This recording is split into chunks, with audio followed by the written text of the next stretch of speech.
10.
Therefore the Lord himself shall give you a sign. Behold, a virgin shall conceive and bear a son, and shall call his name Emmanuel. Amen. Emmanuel. இயேசுவுக்கு இன்னொரு பெயர் Emmanuel. Emmanuel என்பதற்கு இயேசு கிறிஸ்து உலகத்தை படைத்த தேவன் நம்மோடு கூட இருக்கிறார் என்று சொல்லி அர்த்தம். உலக மனிதர்கள் யாருமே நம்ம கூட நிரந்தரமா இருக்க முடியாது. அது எப்படியாப்பட்ட ஒரு உறவுகளா இருந்தாலும் சரி, அவர்கள் நிரந்தரமாய் நம்மோடு கூட இருக்கிறது அது சாத்தியம் இல்லாத ஒரு காரியம். ஏதாவது ஒரு நேரத்துல நம்மளை விட்டு பிரிந்திருக்க வேண்டிய ஒரு சூழ்நிலை அவங்களுக்கு இருக்கும். அதை மறுக்கவோ அதை தவிர்க்கவோ நம்மளால முடியாது. கொஞ்ச நாள் பிரிஞ்சிருக்க வேண்டியிருக்கும், கொஞ்ச நாள் நம்ம வேலை செய்யற இடத்துல கூட நம்ம பிரிஞ்சிருக்க வேண்டியிருக்கும். அப்படிப்பட்ட சூழ்நிலைகள் இருக்கும். ஆனால் எங்க போனாலும் எல்லா நேரங்களிலும் ஒருவர் நம்மோடு கூட இருக்கிறார் என்று சொன்னால் அது வானத்தையும் பூமியையும் படைத்த ஆண்டவராலே மாத்திரமே அது கூடும்.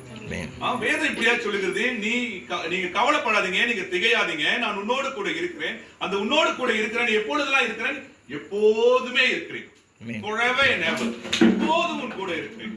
அப்படியாப்பட்ட ஆண்டவர் உங்களோடு கூட இருக்கிறார், இந்த குடும்பத்தாரோடு கூட இருக்கிறார். இந்த 2025 வருடம் கூட இருந்து தாங்கி நடத்தினதுக்காய் ஆண்டுக்கு நன்றி சொல்லுவோம். 2026 அதே போல ஆண்டவர் உங்களோடு கூட இருக்கிறார். நீங்க மறக்க கூடாத ஒரு காரியம், ஆண்டவர் என்னோடு கூட இருக்கிறார். என்ன காரியம் நடந்தாலும் நீங்க அதை மறந்துடக்கூடாது. நீங்க என்ன கசப்பான காரியங்களோ, உங்களுக்கு பிடிக்காத காரியங்கள் நடந்த கூட ஆண்டவரே நீங்க என்னோடு கூட இருக்கிறீங்க, நீங்க என்ன நடத்துறீங்க. அந்த நம்பிக்கையில நம்ம அப்படியே அந்த குடும்பத்தை ஆசீர்வதித்து நம்ம ஜெபிப்போம். நல்ல ஆண்டவரே எங்களோட கூட இருக்கிறீங்க, அதற்காக நன்றி. உமக்கு இம்மானுவேல் என்று பெயர் ஆண்டவரே. இம்மானுவேல் என்பதற்கு தேவன் நம்மோடு கூட இருக்கிறார் என்று சொல்லியார். எங்களோடு இருப்பதற்காய் நன்றி, குடும்பத்தாரோடு இருப்பதற்காய் நன்றி, இருந்ததற்காய், இருந்து கொண்டிருப்பதற்காய், இருக்க போவதற்காய் நன்றி செலுத்துகிறோம். இப்படியாய் நாங்கள் ஒரு மனமாய் கூடி இந்த குடும்பத்தை ஆசீர்வதிக்கிறோம். ஐயாவை ஆசீர்வதிக்கிறோம். Thank you. அவர் செய்கிற திருச்சபைக்காக பாடுபடுகிற எல்லா ஊழிய காரியங்களையும் ஆண்டவரே நீர் கணக்கெடுத்து ஆசீர்வதித்ததுக்காய் நன்றி செலுத்துகிறோம். குடும்பத்தை ஆசீர்வதிங்க, பேர பிள்ளைகளை ஆசீர்வதிங்க, பிள்ளைகளை ஆசீர்வதிங்க. இன்னும் ஆண்டவர் இந்த ஜெனரேஷன் அநேகமாய் பெருக போடும்படியாய் ஒப்பு கொடுத்து ஆசீர்வதித்து பலப்படுத்தும் ஆண்டவரே. இவைகளெல்லாம் மாறாத இயேசு கிறிஸ்துவின் நாமத்திலே ஜெபிக்கிறோம் நல்ல பிதாவே. ஆமென். வாழ்த்து பாடு சமாதான பிரபு 23.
Thank you. God bless you all.